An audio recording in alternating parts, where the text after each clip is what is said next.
이제 다윗이 이제 분열을 극복하고 수습해서 이제 통일된 이스라엘의 왕이 되어가는 과정을 오늘 이제 본문은 이야기해주고 있고, 북쪽의 11지파를 중심으로 해서 사울의 아들 중에 하나였던 이스보셋을 내세워서 북쪽에서는 사울 왕가의 정통성을 내세우면서 이제 남과 북으로 나눠져 있었는데, 실제로 그 북쪽의 리더는 아브넬이었죠. 그래서 아브넬은 다윗이 골리앗과 싸울 때 이미 사울 옆에 있던 군대 장관이었습니다. 그러니까 굉장히 오래된 용사고 군부의 실력자고, 이제 또 정치적으로나 군사적으로나 힘을 가지고 있었던 권력가라고 이제 보게 되는 것입니다. 그래서 노련한 용사여 군부 실력자였는데, 이 사람이 이제 북쪽의 11지파들을 다 아울러서 하나의 나라를 세워서 끌고 가는 겁니다. 근데 그리고 남쪽에서는 이제 헤브론에서 다윗이 왕위에 올라서 왕이 되지만 실질적으로는 유다 지파의 왕으로 이제 그렇게 있는 것입니다. 헤브론에서 이렇게 시작하는 것이죠. 그런데 이제 사무엘하 오늘 3장 이런 내용들을 쭉 보시면 이제 계속하여 이제 남쪽으로 이제 전세가 기우는 것으로 이렇게 계속 이제 상황이 변화가 됩니다. 그러던 중에 전투에서 요압의 동생이었던 아사헬이 무리하게 공을 다투다가 결국은 아브넬을 뒤쫓다가 죽는 전사하는 일이 생깁니다.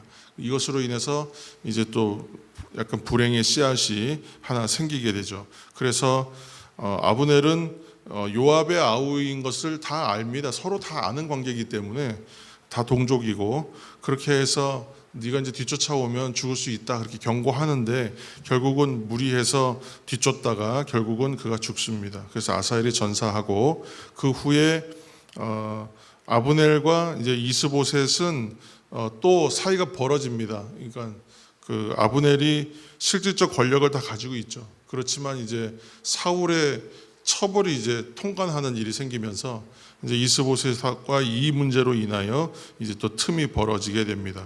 이제 그 틈에 이제 아브넬은 이제 다윗과 이제 이야기해서 이제 왕국을 다 통합시키고 이제 그쪽으로 넘겨야 되겠다라고 이제 생각하고 비밀 협정을 위해서 은밀히 다윗을 만나게 됩니다. 이 모든 과정이 이루어지는 게 이제 헤브론에서 왕이 돼서 있는 약 7년 6개월 동안에 생기는 일들입니다. 그래서 이때 이제 요압이 아브넬을 만나서 아사헬의 복수의 조건으로 그를 죽이죠. 그런데 이것은 이제 다윗의 마음을 이해하지 못한다, 우리 어저께 말씀드렸지 않습니까? 그래서 하나님의 성품을 이해하지 못하면 성도들도 하나님의 뜻에 합당한 인생 살아내기 어려울 수 있다. 우리가 하나님의 뜻과 하나님의 어떤 방법들을 깨달으면서 하나님의 열심을 우리가 배워서 하나님의 뜻에 맞게 산다고는 하지만, 그러나 그것이 하나님의 뜻을 온전히 바라보고 하는 일인가, 거기에 우리가 좀 유념해야 됩니다, 이런 말씀을 드렸는데, 여전히 보면 다윗의 마음을 알지 못하는 거예요.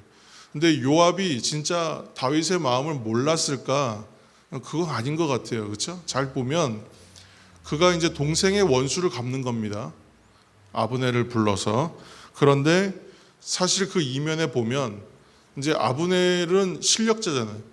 아브넬이 이제 북쪽에 있는 11지파가 차지하고 있는 그 땅을 다 들어서 다윗에게 들고 옵니다. 그러면 그를 대우해 줄 거 아니에요. 그러면 지금은 자기가 요압이 군대 장관으로서 남쪽의 2인자인데 이제 아브넬이 오면 자기는 3인자로 밀릴 거예요. 일명 이제 넘버 3로 밀릴 거란 말이에요. 그러니까 그것까지 고려해서 죽인 것이 아니겠느냐, 이제 이렇게 해석할 수 있는 거예요.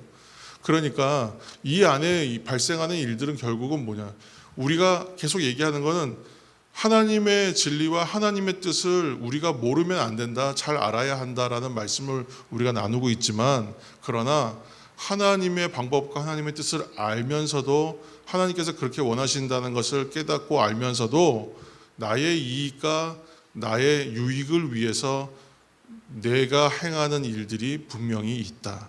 우리가 진리를 알지 못하느냐? 그렇지 않고 진리를 알고 있음에도 불구하고 진리로 행하지 않는 죄성 또는 나의 이기적 관심들, 그런 것이 우리에게 분명히 있다. 그 마음이 우리 가운데 분명히 도사리고 있다는 것이. 그래서 그런 부분을 경계해야 된다는 겁니다. 오늘 요압은 어쨌건 그렇게 행합니다. 그래서 아사엘에 대한 복수라고 얘기하면서 아브넬을 만나서 죽입니다. 다윗의 마음을 알지 못하는 것이죠. 그래서 이처럼 나 중심으로 행동할 때에 어떤 일이 오냐? 위기가 오는 거예요. 오늘 지금 싸움 없이 하나로 나라가 통합될 수 있는 찬스를 잡은 건데 그것을 찬물을 끼얹는 거예요. 그래서 그 전체적인 분위기에 역행합니다. 그런데 이렇게 위기가 왔을 때 다윗이 뭘 하냐 하면 철저하게 애도하면서 자신의 슬픔과 자신의 아픔을 진심으로 드러내면서 금식하면서 애도합니다. 사람들이 봤을 때는 이거 분명히 정치적인 쇼일 것이다 이렇게 여겼을 거예요. 그러나 계속 그 진심으로 애도합니다. 그리고 남쪽 헤브론에서의 국장이죠. 나라의 전체의 장례로 만들어서 진심으로 애도하면서 장례를 정중하게 치릅니다. 그렇게 하고 나니까 사람들이 이것은 다윗의 뜻이 아니라 요압이 그렇게 했구나. 이미 내부적으로는 알고 있었지만 이제 바깥에 있는 사람들까지도 사실의 전모를 다 알게 되고 결국은 다윗의 진심이 무엇인가 하는 것을 알게 되는 그렇게 되는 것이죠. 다윗은 지금 이 기간들 헤브론에서 왕이 있는 동안에 무려 7년 6개월 동안을 우직하게 참고 견뎠어요. 전체가 하나 되는 시간을 위해서 7년 6개월을 기다려온 사람입니다. 그래서 지금 이 며칠 동안 절대 경거망동하지 않고 하나님에게 다 맡기고 뜻을 물으면서 자기는 그 슬픔을 진심으로 애도하면서 또 기다리는 거예요. 그렇게 했더니 사람들이 이제 이 사태의 전모를 정확하게 알게 되고 결국은 싸움 없이 다툼 없이 남과 북이 하나가 되어서 이스라엘 전체의 왕으로 다시 세 번째 기름 부음이죠. 어렸을 때 사무엘의 기름 부음 받고 헤브론의 왕이 되면서 기름 부음 받고 이스라엘 전체 왕으로 다시 세우면서 기름 부음을 받는 세 번째 기름 부음을 받는 그러한 자리로 나아가게 되는 것입니다. 비록 원수이거나 악인일지라도 자신의 마음을 다해서 애도하는 것은 진짜 아브넬의 죽음에 대해서 마음 아파서일 수도 있지만 이것이 하나님의 뜻을 이루어가는 방법이라고 여기기 때문에 참는 거예요. 그것을 인내하는 거예요. 그것을 이해하는 것이라고 생각합니다. 그래서 여기에서 우리는 그의 성품, 다윗의 다윗됨을 우리가 알 수 있는 것입니다. 그래서 다윗은 하나님을 닮은 사람, 얼마나 완전하느냐의 문제가 아니라 우리는 방향성이라고 얘기했잖아요. 그러니까 하나님의 그 성품의 그 방향성을 가지고 있는 사람이라는 걸 우리가 확실하게 알 수 있습니다. 그래서 하나님이 왜 다윗을 가리켜 마음에 합한 자, 내 마음에 맞는 자라고 이렇게 칭찬하시는가 하는 것을 우리가 여기서 알 수 있는 것이죠. 온전한 화합과 통일을 위하여 7년 6개월을 기다려 그가 이스라엘 전체의 왕으로 이제 등극하는 이야기가 오늘 본문의 이야기입니다. 여기까지가 우리가 첫 번째 한 가지 이야기가 있고, 두 번째 이제 또 하나의 인사이트는 다윗이 청소년 시절부터 골리앗과 싸우면서 유명해져서 우리가 15년 정도 쫓겼다 그랬잖아요. 10년에서 15년, 최소한 10년 이상 15년 정도 쫓기면서 훈련을 받았어요. 그래서 30세경에 왕위에 올라서 그 재위 기간이 총 몇 년이었냐면 약 40년 정도의 시간이었다라고 얘기합니다. 오늘 이렇게 보시면 훈련 받잖아요. 오늘도 우리가 지금의 성도의 삶도 매일이 훈련이라고 생각합니다. 매일이 연습이라고 생각합니다. 그러나 이 훈련과 연습의 시간 견딜 때에는 참 힘들고 괴롭습니다. 때로는 지루하고 재미도 없고 이것이 나에게 무슨 유익이 있겠는가 하는 어려움이 있습니다. 그러나 그 훈련의 기간이 매우 긴 것 같지만 사실상 훈련의 기간은 길지 않습니다. 내가 고난받고 어려움 당하는 시간은 생각보다 길지 않아요. 그것은 굉장히 힘들고 길게 여겨지지만 금세 지나갑니다. 지나고 나면 금세입니다. 그러나 그 일들로 인하여 나에게 부여된 영광의 시간은 어떠냐 하면 그 시간은 엄청나게 길어요. 사람들이 이제 고난의 일들이 오니까 그 고난이 크게 부각돼서 내가 그것으로 인하여 지나고 나면 당할 영광의 시간들에 대해서는 감사가 없는데, 사실상 시간상의 크기를 비교해 보면 고난의 시간보다 영광의 시간이 큽니다. 왜 그렇겠습니까? 성도들의 삶, 우리가 지금 이 땅에 사는 삶 전체를 고난의 시간으로 여긴다 하더라도 우리에게 영광의 시간은 영원한 시간으로 부여됩니다. 이게 비교할 수가 없는 겁니다. 그래서 결국은 남는 장사입니다. 그래서 어떤 일이 오던 그것으로 인하여 낙심하거나 실망할 필요가 없고, 내가 뭔가 굉장히 큰 손해를 보고 있는 것 같은 괴로움에 빠질 필요도 없습니다.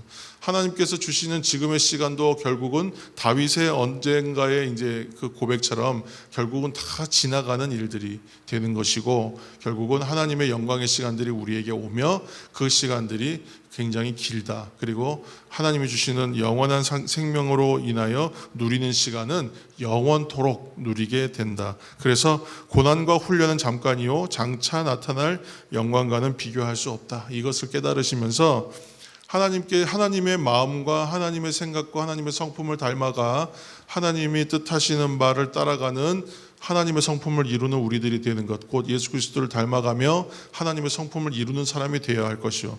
두 번째는 장차 나타날 영광과 비교할 수 없는 오늘의 고난을 마땅히 견디고 이길 수 있다. 그렇게 판단하면서 하나님께서 주시는 영광의 시간을 우리가 상상하면서 지금의 고난의 시간들을 묵묵히 잘 견뎌 이겨내시는, 또 승리하시는 오늘 모두가 되기를 이 새벽 예수님의 이름으로 축복합니다.